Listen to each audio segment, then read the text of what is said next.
Ils sont nombreux à avoir tenté d'assister au défilé Chanel, lors de la semaine haute couture de la Fashion Week, le mardi 4 juillet 2023. Peu ont eu le privilège d'y être invités, mais Vanessa Paradis était, évidemment, installée confortablement au premier rang. Impossible de faire une Fashion Week sans elle. Et quand il s'agit de Chanel, elle est forcément en front row.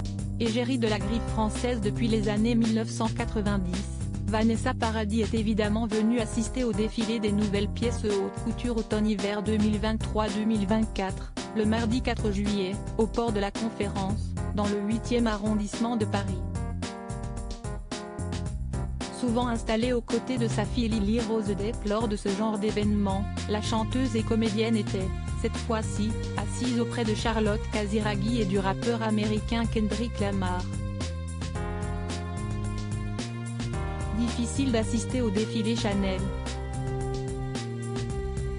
Sur la liste très sélecte des invités, on retrouve notamment le réalisateur George Lucas et sa femme Melody Hobson, Jr., Carole Bouquet, Lupita Nyong'o, Sofia Coppola, Lina Kudry, Bertrand Burgala et sa femme Vanessa Sword, Margaret Qualley, Rashida Jones, Olympia Scary, Riley Keough, Iman Perez, Alma Jodorowsky, Amandine de la Richardière, son mari Sébastien Tellier.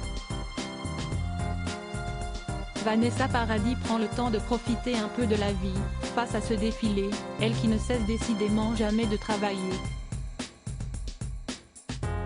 Récemment à l'affiche du film Les Complices, auprès de François Damien, William Lebguil et Laura Felpin, l'actrice de 50 ans s'est frottée à un nouveau défi en se lançant, sur scène, au théâtre.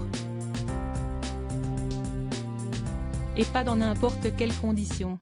Vanessa Paradis a débuté sa carrière très jeune, mais elle aura attendu des années avant de fouler les planches. Elle est la tête d'affiche de Maman, une pièce écrite sur mesure par son époux Samuel Benchetri, qu'elle a joué au théâtre Édouard VII.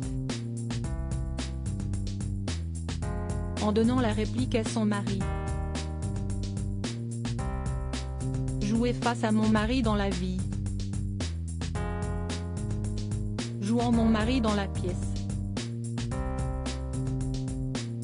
Là, si est-il devenu compliqué pour nous, racontait-elle dans les pages de Madame Figaro. Nous nous sommes mis à jouer, et nous nous sommes rendus compte à quel point c'était agréable et ludique. Je n'aurais pas imaginé à quel point je pouvais facilement jouer la comédie face à lui. Les acteurs sont des enfants, et nous sommes redevenus des enfants.